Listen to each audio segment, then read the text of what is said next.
우리 옆에 있는 분들과 한 번 더 인사하실까요? 주님이 우리를 새롭게 하십니다.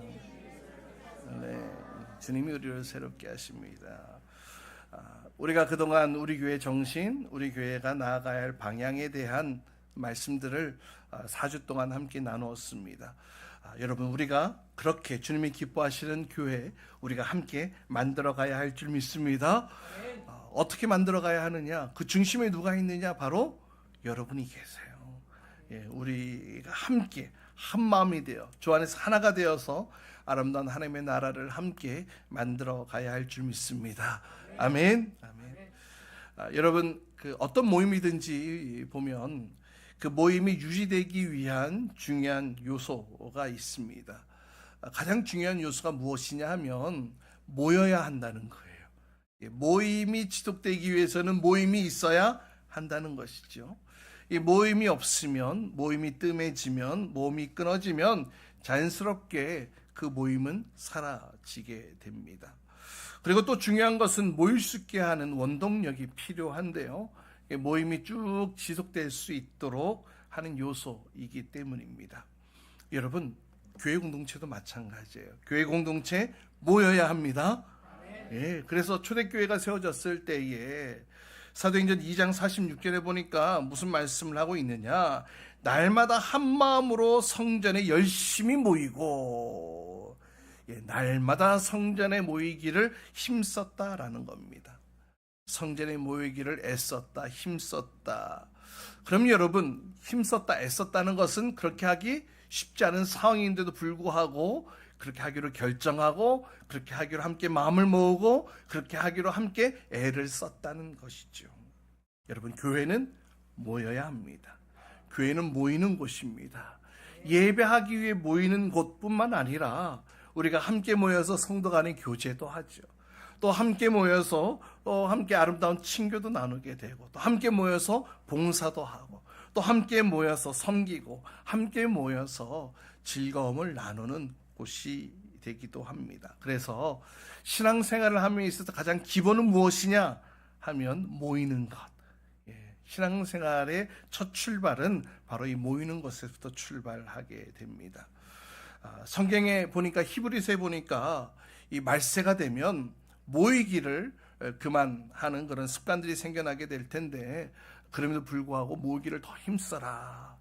히브리서 10장 25절에 그렇게 말씀하고 있어요. 여러분, 이 히브리서가 쓰여진 배경은 그리스도인들이 아주 극심한 핍박 가운데 있었던 때였어요.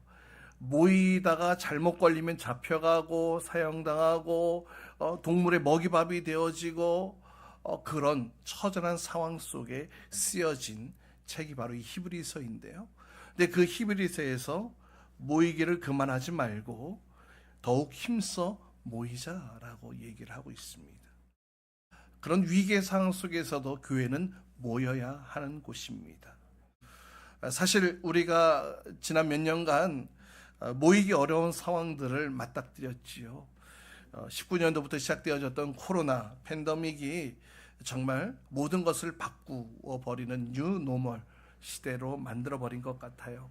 우리 각 개인의 상황뿐만 아니라 각 나라, 국가 영역까지도 참 모이는 것이 쉽지 않았고 많은 새로운 도전들이 있었던 것이 사실입니다. 그 가운데 우리 교회들이 가장 큰 타격을 받았죠. 사회적 인식도 그랬지만 국가적으로 모이는 것을 금했던 시기가 있었기 때문에 함께 모여야 할 교회에 함께 모이지 못하는 그런 어려운 시간들이 있었습니다. 이렇게 모이지 못하다 보니까 교회의 결속력이 떨어지고 또 구속력이 약해지면서 교회 안에 많은 분들이 또 떠나가게 되었어요. 특별히 이제 젊은 이들이 많이 떠났고 또 젊은 부부들도 많이 떠났고, 그 부부들이 떠나니까 또 그 자녀들도 떠나게 되는 큰 신앙의 타격을 입는 시기였다라는 겁니다. 상당수 많은 성도님들이 온라인 예배에 참석하기는 했습니다. 그러나 온라인 예배로 참석했다고 해서 그 모습을 가지고 바람직한 신앙생활을 했다라고는 말하기는 무리가 있죠. 어쨌든 이제 이 팬데믹이 다 끝나고 모든 것이 회복되어지고 모든 일상이 회복되어진, 그래서 언제 그런 일이 있냐는 듯 그런 시대를 살아가고 있습니다. 세상이 그렇게 돌아가고 있죠. 교회도 많이 회복되기는 했습니다만, 그러나 교회는 여전히 회복되어야 될 영역들이 많이 있는 것을 보게 됩니다. 여러분 따라해 봅시다. 교회가 회복되어야 합니다. 왜 그런지 아세요? 그래야 우리의 신앙생활도 회복되기 때문에.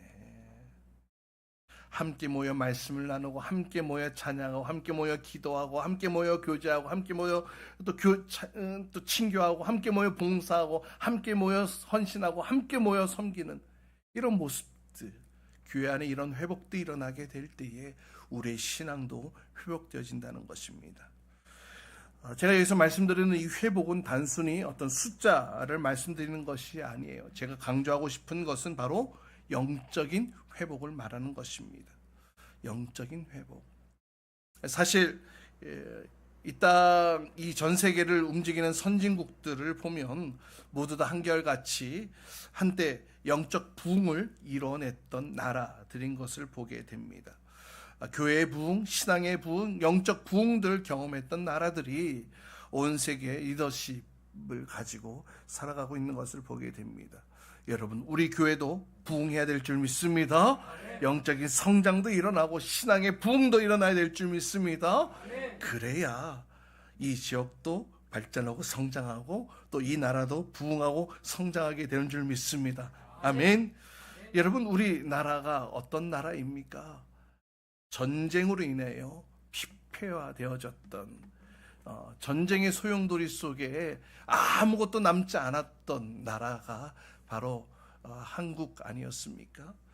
그런데 반세기 만에 경제 대국을 이뤄내고 또 선교 대국을 이뤄내고 또 어떤 경제력으로 이 세상 가운데에 또 주도적인 역할을 감당해 나가고 있는 이 대한민국, 반세기 만에 이렇게 성장하고 이렇게 결실을 맺은 나라가 전 세계에 없습니다.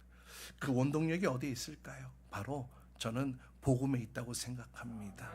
교회가 부흥했던 시기였고, 교회가 성장했던 시기였고, 또 전 세계로 선교사들이 파송되어지는, 그래서 이 작은 나라에서 전 세계 선교사 파송하는 데 있어서 전 세계 2위를, 그만큼 선교사를 많이 파송하고 보내는 그런 나라가 되었다는 거예요. 1위는 미국이고요.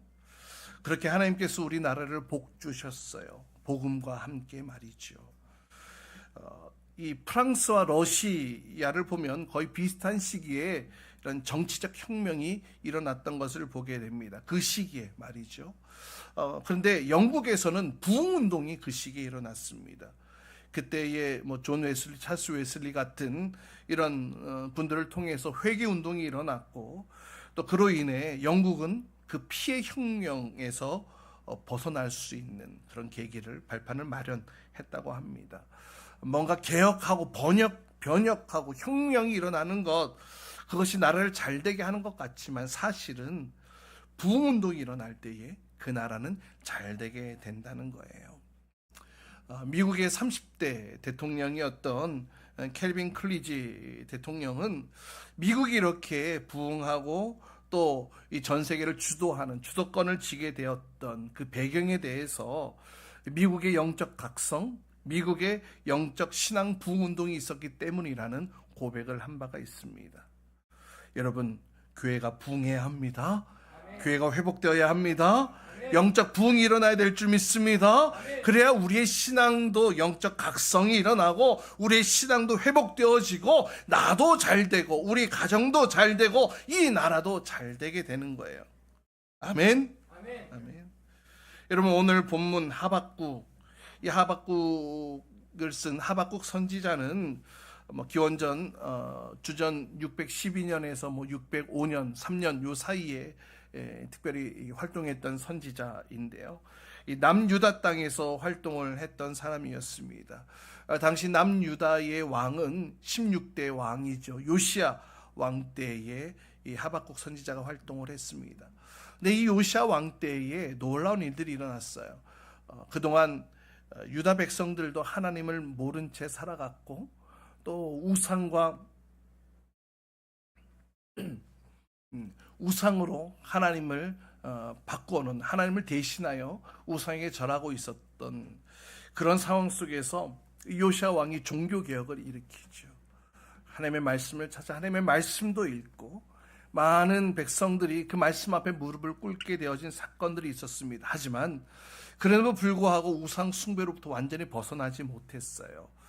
그러니 당연히 백성들의 그 믿음 부족했겠죠. 연약했겠죠. 이런 상황 속에 대외적으로는 북이스라엘을 망하게 하고 힘들게 했던 아시리아가 이제 남유다까지 힘들게 하고 괴롭히는 상황이 되었고, 또 신바벨론이 또 일어나게 되면서 세력을 얻게 되면서 또 바벨론으로부터 착취와 또 갈취를 당하는 그런 상황 속에 펼쳐지게 됩니다. 영적으로는 어두운 시대, 또 세계사적으로는 강대국들 사이에 힘들게 어려움을 당하고 있었던 유다. 그 시대, 그 상황 속에서 하나님께서 하박국 선지자를 통하여서 이스라엘 백성들에게, 유다 백성들에게 이러한 강력한 외침을 하셨습니다. 여러분, 하박국 2장 4절에 보면 이런 말씀이 있어요. 그러나 의인은 무엇으로 산다? 믿음으로 산다. 할렐루야. 의인은 믿음으로 말미암아 살 것이다. 세상은 이렇게 힘들고 어렵고 우리의 삶은 어렵다 할지라도 의인은 무엇으로 산다? 믿음으로 산다. 아무리 절박한 상황이다 할지라도 믿음이 있으면 살 수 있다. 그 메시지를 하박국 선지자를 통하여서 유다 백성들에게 선포하고 있는 것입니다. 여러분, 믿음으로 살 수 있습니다. 믿음으로 모든 걸 지켜낼 수 있어요. 믿음으로 모든 것을 이길 수 있는 줄 믿으시길 바랍니다. 우리가 믿음으로 살아갈 때에 내 자신도, 내 가정도, 내 나라도 지켜낼 수 있는 것 아니겠습니까? 그래서 하박국 선지자, 이런 위기 상황 속에서, 위기 속에 있는 그 백성들을 향해 이 믿음을 외쳤던 것입니다. 오직 믿음으로 살 것이다. 오직 믿음만이 살 길이다. 오늘날도 마찬가지예요. 한번 따라해 봅시다. 하나님은 우리의 믿음을 통해 역사하시는 분이십니다. 한번 더. 하나님은 우리의 믿음을 통해 역사하시는 분이십니다. 할렐루야. 하나님께서는 우리의 믿음을 통해 움직이시고 우리의 믿음을 통해 역사하시는 분이세요. 비록 내 안에 돈도 없고 명예도 잃어버리고 지위와 명성도 사라지고 심지어는 건강까지 잃어버리고 빼앗겼다 할지라도 우리가 빼앗기지 말아야 될 것이 있습니다. 바로 믿음입니다. 믿음은 빼앗기지 말아야 됩니다. 믿음은 잃어버려서는 안 됩니다. 믿음을 붙들고 있어야 됩니다. 믿음마저 빼앗겨 버린다면 우리 인생을 붙드는 뿌리마저도 송두리째 흔들리게 되기 때문입니다. 그래서 믿음을 가지고 살아가야 되는 거예요. 오직 믿음으로 살아가는 자만이 인생의 마지막을 승리로 장식하게 되는 줄 믿습니다. 그래서 오늘 우리가 읽은 본문 3장 2절을 보니까 하박국 선지자가 이렇게 외치고 있습니다. 우리 같이 함께 읽어봅시다. 주님, 시작. 주님, 내가 주님의 명성을 듣습니다. 주님, 주님께서 하신 일을 보고 놀랍니다. 주님의 일을 우리 시대에도 새롭게 하여 주십시오. 우리 시대에도 알려주십시오. 진노하시더라도 잊지 마시고 자비를 베풀어 주십시오. 아멘. 주님의 일을 우리 시대에도 새롭게 하여 주십시오. 주님의 일을 우리 시대에도 새롭게 하여 주십시오. 예전 개역개정 버전에는 우리에게 부흥을 주십시오라고 그렇게 또 번역을 하고 있는데요. 하나님이 하셨던 일들, 하나님이 나타내셨던 그 놀라운 일들, 우리 시대에도 그 일들을 나타내달라고, 보여달라고 외쳤던 하박국 선지자의 외침, 우리 시대에도 새롭게 해주십시오. 바로 이 간절한 외침이 우리 10년 가운데에도 울리는 외침이 되어야 할 줄 믿습니다. 자, 그렇다면 이 주님의 일을 우리 시대에도 새롭게 되기 위해 어떠한 일들을 해야 되겠느냐. 오늘 말씀을 통해 우리의 믿음을 새롭게 하시고 또 우리에게 영적 부흥을 새롭게 하실 그 주님을 기대하는 마음으로 함께 말씀 가운데 나아갈 수 있기를 주님의 이름으로 축복합니다. 다시 한 번 더 2절 보세요. 제가 읽어드립니다. 주님, 내가 주님의 명성을 듣습니다. 주님, 주님께서 하신 일들을 보고 놀랍니다. 주님의 일을 우리 시대에도 새롭게 하여 주십시오. 우리 시대에도 알려주십시오. 진노하시더라도 잊지 마시고 자비를 베풀어 주십시오. 첫 번째 우리가 해야 될 것은 주님께서 하신 일에 놀라야 한다라는 거예요. 우리는 먼저 주님이 하신 일들을 들어야 합니다. 주님이 하신 일들을 알아야 합니다. 주님이 하신 일들을 보아야 합니다. 그냥 듣는 것이 아니라 주님이 하신 그 일들로 인해 놀라야 한다. 이렇게 하박국 선지자는 외치고 있습니다. 여러분, 놀란다는 말이 무슨 의미를 가지고 있는 걸까요? 놀란다는 말씀은 주님이 하신 일들, 우리 가운데 역사하셨던, 우리 가운데 나타나셨던 그 일들을 보고 느끼면서 믿음으로 반응할 수 있어야 된다는 거예요. 주님이 나의 개인의 인생 가운데에, 우리의 공동체 가운데, 우리 가정 가운데에, 우리의 사회 가운데, 우리 국가 가운데에 하셨던 그 일들에 감사하며 감동하며 은혜를 누리고 도전하는 모습들이 있어야 한다. 그것이 바로 놀란다라는 의미로 쓰여졌습니다. 바로 여기서부터 새롭게 시작되어지는 역사가 일어나게 된다는 거예요. 바로 그것이 부흥의 출발점이라는 것이죠. 우리는 주님의 어떠함을 들어야 되겠습니까? 세상의 소문, 무수한 이야기들을 말하는 것이 아니에요. 하나님께서 나의 인생에 어떻게 하셨는지, 그동안 나의 인생을 어떻게 끌고 오셨는지, 그리고 앞으로 어떻게 이끌어 가실지, 하나님께서 이 나라 이 민족을 어떻게 세우셨고 어떻게 도우셨고 어떤 능력으로 지금까지 이끌어 주셨는지, 그 주님에 대한 소식을, 그 주님에 대한 이야기를 들어야 된다는 거예요. 알아야 된다는 거예요. 여러분, 사실 우리 인생 가운데에 주님께서 우리의 삶을 지금껏 당신의 계획 가운데에, 당신의 도우심 가운데에 우리의 인생을 이끌어 주신 줄 믿습니다. 그런데 사실 나의 인생을 지금껏 내가 살아왔지 하나님의 도우심 가운데 살아왔다라고 느끼지 못하고 그냥 넘어가는 경우가 너무나 많이 있다는 거예요. 이 급변한 시대 속에서 매일매일 쏟아져 나오는 그 뉴스들을 보고 놀랄 것이 아니라 우리는 주님이 하신 일들, 주님이 하실 일들에 대해서 놀라야 한다는 거예요. 자, 그렇다면 우리는 어떻게 하나님이 하신 일에 대한 소식을 분명하고 확실하게 들을 수 있느냐? 따라해 봅시다. 주님의 말씀으로.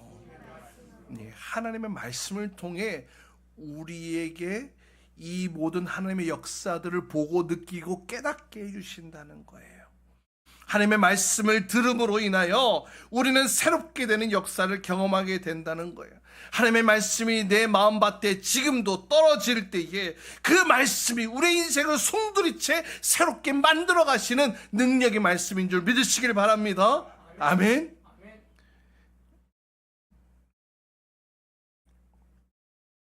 요즘 미국의 트럼프 대통령을 보면요, 정말 이 전 세계가 큰 또 혼란 가운데 빠지는 것을 보게 됩니다. 각 나라들과 무역 협정을 다시 맺고 또 국방력을 또 다시 정리하고, 그래서 매일매일 쏟아져 나오는 그 뉴스들이 사실 긴장함으로 지난밤에 어떻게 결정됐대? 이렇게 결정됐어? 그러면서 지난밤에 쏟아져 나오는, 지난 밤 사이에 쏟아져 나오는 그 뉴스들을 긴장함으로 볼 수밖에 없는 그런 시간들을 우리가 보내고 있죠. 미국이라는 강대국과 중국이라는 이 강대국 사이에 이 대한민국 어떠한 위치, 어떠한 처신을 해야 하는지, 어떻게 해야 이 나라가 타격을 입지 않고 또 지혜롭게 살아갈 수 있는지, 어떻게 협상을 해야 될지, 날마다 우리가 이 대한민국을 위해서 기도할 수밖에 없는 그런 상황들이 지금 펼쳐지고 있는 것이 분명합니다. 우리가 이미 살펴본 대로 하박국 시대 상황도 비슷했던 것 같아요. 아시리아라는 아주 강대국과 바벨론이라는 성장해가는 신세력, 이 강대국들 사이에 비슷한 상황을 겪고 있었던 것으로 보여집니다. 그래서 하박국 선지자의 이 표현을 빌리면 이 세상 소문이 들릴 때에 나의 입술이 떨리고 내 창자까지도 흔들리는 이런 상황들입니다. 이렇게 표현을 하고 있는데요. 이런 정세 속에서, 이런 위기 속에서, 이런 압박 속에서 오늘 하박국 선지자는 이렇게 믿음의 표현을 하고 있습니다. 우리 오늘 본문 3장 17절 18절 말씀 우리 같이 함께 읽어봅니다. 뭐라고 믿음의 선포를 하고 있는지 함께 한 목소리 읽습니다. 시작. 무화과 나무에 과일이 없고 포도나무에 열매가 없을지라도 올리브 나무에서 딸 것이 없고 밭에서 거두어 드릴 것이 없을지라도 우리의 양이 없고 외양간에 소가 없을지라도 나는 주님 안에서 즐거워하련다. 나를 구원하신 하나님 안에서 기뻐하련다. 아멘. 나는 주님 안에서 즐거워하련다. 나를 구원하신 하나님 안에서 기뻐하련다. 지금 하박국 선지자는 기쁨을 선포하고 즐거움을 외치고 있습니다. 그러나 지금 그를 둘러싼 상황들은 사실 기뻐하고 즐거워할 수 있는 상황은 결코 아니었다라는 겁니다. 이 세상을 바라볼 때에 참으로 두렵고 힘들고 어려운 상황들의 연속이고 그러한 위기 속에 내가 놓여 있지만 심지어 무화과 나무에 열매가 없고 포도나무에도 열매가 없고 올리브 나무에 딸 것조차 없는 밭에서는 먹을 것조차 나지 않는 이런 처절한 상황, 외양간에 있어야 할 이 가축들 양과 소가 없을지라도 이러한 상황 속에서도 감사할 수 있다는 거예요. 기뻐할 수 있다는 거예요. 그러면서 19절 뭐라고 고백합니까? 19절입니다. 함께 읽습니다. 시작. 주 하나님은 나의 힘이시다. 나의 발을 사슴의 발과 같게 하셔서 산등성이를 마구 치닫게 하신다.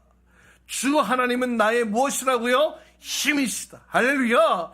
이런 상황 가운데 내가 놓여 있지만 주 하나님이 나의 힘이시기에 내가 기뻐할 수 있다는 거예요. 즐거워할 수 있다는 거예요. 하나님 안에서, 주님 안에서 기뻐할 수 있다는 거예요. 그래서 주님이 나의 힘이시기에 나를 억누르고 나를 짓눌러서 너무나 무거워진 나의 이 인생, 나의 이 인생의 무게를 마치 무엇과 같게 하셔서 사슴의 발과 같게 하셔서. 여러분, 사슴이 뛰어다니는 모습 보셨습니까? 그 언덕, 그 구름을 아주 가볍게 사뿐 그렇게 뛰어다니지 않습니까? 지금 나의 상황은 처절한 상황이다 할지라도, 아무것도 먹을 것이 없는 이런 절박한 상황이다 할지라도, 나의 인생의 무게가 억눌러서 너무나 무거운 그런 상황이라 할지라도, 나의 이 인생의 두려움의 언덕을, 나의 인생의 괴로움의 이 언덕을 마치 사슴과 같이 기뻐하며 즐거움으로 가볍게 건너가게 하신다라는 고백.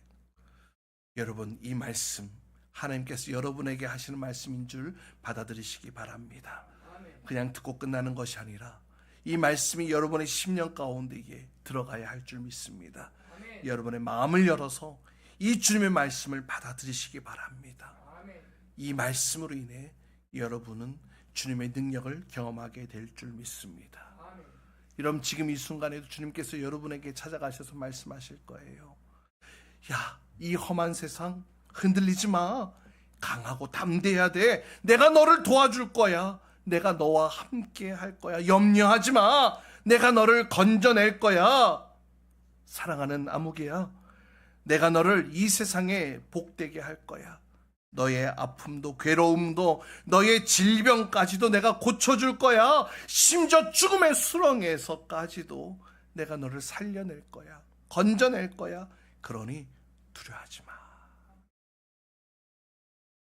사랑 여러분, 시시각각으로 쏟아져 나오는 세상의 그 수많은 소리들의 귀를 기울이지 마시고 나에게 지금 주시는 이 말씀, 나에게 들려주시는 이 주님의 말씀, 나에게 어떤 일을 하실 것인지, 나에게 어떠한 일을 이루어 가실지 나에게 하시는 주님의 말씀에 귀를 기울이시기를 바랍니다. 영국의 영적 대각성을 이끌었던 조지 휘필드 목사님은 이런 말씀을 하셨어요. 우리 같이 함께 읽어볼까요? 나에게 시작. 큰 소리를 들어라. 그 음성을 분별하라. 마귀의 소리를 듣지 말고 사람의 소리도 듣지 말고 오직 위에서 들려오는 하나님의 음성을 들어라. 나에게 들려오는 소리를 들어라. 분별하라는 거예요. 그런데 세상의 소리, 사람의 소리, 마귀의 소리 그것에 귀를 기울이는 것이 아니라 누구의 음성에? 하나님의 음성에 귀를 기울여라. 여러분, 우리는 주님의 말씀에 귀를 기울여야 합니다. 주님이 나에게 하실 일들에 대해 귀를 기울여야 합니다. 바로 그것으로 인해, 그 말씀으로 인해 우리가 새롭게 되는 줄 믿습니다. 이와 같은 시대에도 주님께서 우리를 통해, 우리 교회를 통해 하실 일들을 기대함으로 주의 음성에 귀를 기울이고 우리를 새롭게 하실 주님을 기대하는 마음으로 주님 앞에 서 있기를 주님의 이름으로 축복합니다. 두 번째는 주님께서 하실 일들에 대해 간절함이 있어야 된다는 거예요. 하박국 선지자, 지금 그 자신이 처한 상황, 그 나라 유다 땅이 어떠한 상황인지 말씀을 드렸어요.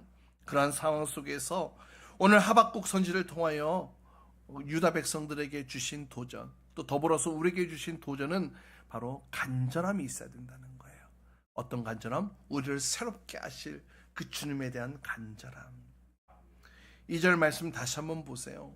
그 말씀 보니까 우리 시대에도 알려주세요. 진노하시더라도 잊지 마시고 자비를 베풀어 주십시오. 하박국 선지자는 우리 시대에도 새롭게 달라고 자비를 베풀어 달라고 간절히 주님을 구하는 것을 보게 됩니다. 다시 말하면 하박국 선지자는 지금 상황은 처절하고 무너지고 아무것도 없는 그런 절박한 상황 속에서도 하나님이 하실 일에 대한 간절함이 있었던 거예요. 그 간절함이 너무나 컸어요. 그래서 오래 기다릴 수가 없었어요. 그래서 부르짖고 주님 앞에 부르짖음으로 나아갔던 하박국. 여러분, 우리도 이와 같은 하박국과 같은 간절함을 품어야 할 줄 믿습니다. 주님이 하실 일들에 대한 그 간절함이 우리에게 있어야 돼요. 우리 교회를 통해 하실 일들에 대한 간절함이 있어야 돼요. 나의 신앙생활을 통해 하실 일들에 대한 간절함이 있어야 된다는 거예요. 이 간절함, 이 열정을 가슴에 품고 살아갈 때에 하나님께서는 우리를 통해, 여러분을 통해 하나님의 새로운 역사들을 이뤄 가실 줄 믿습니다. 주님께서 말씀하셨잖아요. 천국은 침노하는 자의 것이라고 말이죠. 여러분, 하나님의 일이라고 해서 그냥 이루어지는 것이 아닙니다. 성도들의 이 간절함, 그리고 그 간절함에 담은 충성, 그 간절함에 담은 헌신을 통하여서 하나님의 역사가 일어나게 되는 줄 믿습니다. 여러분, 이 땅에 부흥된 교회, 그냥 부흥된 교회 단 한 교회도 없습니다. 먼저 부흥에 대한 간절함을 가지고, 그리고 그 간절함에 충성과 헌신을 담을 때에 그 교회 안에 놀라운 부흥의 역사들이 일어나게 되었음을 기억하시기 바랍니다. 여러분, 여쭤볼게요. 이제 우리가 수련을 앞두고 있는데요. 그동안 우리 교회 수련회, 벌써 이제 4번째 수련회를 하게 되는데, 우리 수련회 가운데 하나님이 어떤 일들을 하셨는지 여러분 아십니까? 혹시 알고 계세요? 매년마다 우리가 수련회로 모였을 때에 이 수련을 통해서 하나님이 어떤 일들을 행하셨는지 여러분 아시냐고요? 여러분, 저는 분명히 기억합니다. 수련을 통하여서 목장이 분가되어졌고, 하나님이 하시는 역사들을 보게 되어졌고, 또 하나님의 자녀들이 거듭난 자녀들로 세워지는 놀라운 역사의 현장 가운데 있었고, 또 선교지가 확장되어졌으며, 또 교회가 확장되어지는 이 놀라운 일들이 그동안 우리의 수련회 가운데 하나님이 하셨던 일들이에요. 할렐루야. 이미 이 가운데에는, 저를 비롯해서 이 가운데에는 이 모든 과정들을 직접 몸으로 겪으신 분들이 분명히 계실 거예요. 수련회라는 이 시간들을 통하여서 우리 교회를 어떻게 새롭게 하셨는지, 또 우리를 어떻게 새롭게 하셨는지 그동안 하나님 하셨던 그 일들을 한번 되새겨 보라는 거예요. 여러분, 이번 수련도 마찬가지입니다. 하나님께서 이번 수련에 우리를 위해, 우리를 향한 하나님의 놀라운 계획들이 있는 줄 믿으시길 바랍니다. 그래서 우리도 간절함으로, 사모함으로 동참해야 되는 거예요. 하나님께서 하실 일들이 있어요. 기대함으로 참여하시기 바랍니다. 여러 상황들, 여건들, 형편들 그거 다 뒤로 내려놓으시고 하나님께서 예배하신 그 은혜의 자리에 여러분이 동참하시기를 바라요. 나를 새롭게 하실 거예요. 나를 일으켜 주실 거예요. 주님의 그 놀라운 역사의 현장 가운데에 우리가 같이 함께 동참해야 되지 않겠습니까? 여러분, 고민하지 마세요. 갈등하지 마세요. 가야 될지 말아야 될지 고민하지 마세요. 하나님이 예배하신 자리에, 하나님이 주목하시는 그 자리에 내가 있는 것이 신상이 좋습니다.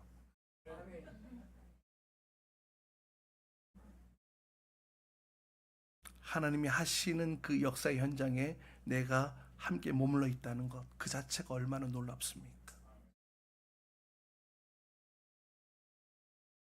사랑하는 여러분, 여러분은 오늘 이 성전, 이 예배당 자리에 어떠한 마음으로 앉아 계십니까? 우리가 지금 어떠한 마음으로 주의 몸된 교회를 섬기고 있습니까? 여러분, 보니까요, 내 개인의 만족, 유익을 위해서는 얼마나 간절한지 몰라요. 어떤 시험을 준비하고 앞으로 중요한 일들을 예배하고 계획하고 그런 상황 속에 얼마나 마음을 쓰고 얼마나 그 일을 위해 간절하게 준비하는지 몰라요. 성공을 위해, 승진을 위해 얼마나 간절하게 애를 쓰는지 모릅니다. 제가 이제 중국에 있다가 한국에 나와서 우리 성도님들을 만나면서 놀라운 경험들을, 인생 가운데 놀라운 경험들을 몇 가지 했던 게 있는데요. 특별히 우리 목장 식구들을 통해서 제 인생 처음으로 여기 상암 경기장 가서 축구 경기 관람을 했습니다. 저 처음 갔어요. 제 아들과 함께, 제 아내와 함께 처음으로 갔는데, 근데 거기 제가 축구장에 가서 너무나 놀라웠어. 자기 팀의 어떤 승리를 위해 그 응원하는 모습을 보면서 제가 얼마나 놀랐는지 몰라요. 우리 팀이 이기기를 소망하고 간절함의 모습들이 그 응원 안에서 고스란히 드러나더라고요. 그 수많은 응원의 도구들, 플랜카드들, 또 한 사람도 빠짐없이 유니폼도 입고, 그 자기 팀의 색깔의 유니폼을 입어야지 그 응원할 수 있는 그 자리에 들어갈 수가 있더라고요. 그리고 대형 깃발이 막 휘날리고 목이 터져라 응원가를 부르고 선수들의 이름을 외쳐대고, 와, 저는 그래서 그 경기장에서 저는 이제 관람하러 처음 갔던 거잖아요. 근데 제가 볼 때 저들은 관람가가 아니었습니다. 그들은요, 그 현장에서 뛰고 있는 11명의 선수들 외에 12번째 선수로 그 경기장에서 뛰고 있는 듯한 그런 모습을 제가 보았습니다. 심지어는요, 자기가 응원하는 팀을 위해 전국을 따라다니더라고요. 심지어는 이 원정 경기가 있으면 휴가를 내어서라도 그 경기에 참여하여 응원합니다. 비가 오더라도 절대 자리를 떠나지 않더라고요. 그 응원하는 팀을 위해 할 수 있는 것은 정말 다 하는 것 같아요. 그 열정, 그 열심, 와, 저는 그곳에서 그런 모습을 발견했어요. 그런데 그런 사람이 한두 사람이 아니더라고요. 그냥 경기장 한 면을 가득 채워서 자기 팀을 위하여 응원하고 목소리 터져라 외치는 그런 모습들이 있으니까 그 팀이 좋은 성적을 거두는 것이 아닐까, 이런 생각을 하게 되었습니다. 사랑하는 여러분, 마찬가지입니다. 우리도 이런 마음으로 교회를 섬겨야 할 줄 믿습니다. 여러분, 우리도 이러한 마음으로 우리의 신앙생활을 이어가야 할 줄 믿습니다. 우리가 읽었던 사도행전 2장 46절 47절 말씀 제가 다시 읽어드립니다. 그리고 날마다 한 마음으로 성전에 열심히 모이고 집집이 돌아가며 빵을 떼며 순전한 마음으로 기쁘게 음식을 먹고 하나님을 찬양하였다. 그래서 그들은 모든 사람에게서 호감을 샀다. 같이 읽습니다. 주님께서 시작. 주님께서는 구원받는 사람을 날마다 더하여 주셨다. 아멘. 아멘. 함께 모이기를 힘쓰고 함께 빵을 떼고 집집이 돌아가면서 식사를 하고 교제를 하고 그러면서 하나님께서는 날마다 구원받는 자들의 수를 날마다 더하셨다. 저는 이 구절에서 초대교회 성도들의 교회를 향한 간절함이 어떠했는지 저는 볼 수가 있었습니다. 여러분, 우리의 마음에도 이와 같은 간절함이 있어야 할 줄 믿습니다. 주님을 향한, 주님을 위한 간절함이 우리 안에서 회복되어야 할 줄 믿습니다. 나의 신앙생활을 위해서도, 교회 부흥을 위해서도 이런 간절한 마음들이 커져가야 되지 않겠습니까? 그래서 우리가 이런 결단들을 했으면 좋겠어요. 주님, 내가 이전에 드렸던 예배, 이제는 앞으로 드린 나의 예배는 사명감을 가지고 예배하겠습니다. 그런 모습으로 교회를 섬기겠습니다. 그런 모습으로 봉사하고 섬기고 전도하겠습니다. 내가 이전보다 더 간절함을 가지고 나의 신앙생활을 이어가겠습니다. 주일 예배를 비롯한 여러 공적 예배에 주님을 향한 그 간절한 마음과 나에게 부어주실 그 놀라운 기대함으로 내가 참여하겠습니다. 여러분, 이러한 도전들이 여러분 안에 있기를 주님의 이름으로 축복합니다. 이런 간절의 모습을 통하여서 주님께서 우리를 새롭게 하실 것이기에, 우리를 새롭게 하실 것이기에, 여러분, 이런 마음으로 주님 앞에 서게 되어지는 저와 여러분 모든 주의 백성을 될 수 있기를 주님의 이름으로 축복합니다. 우리 시간 같이 함께 기도합시다.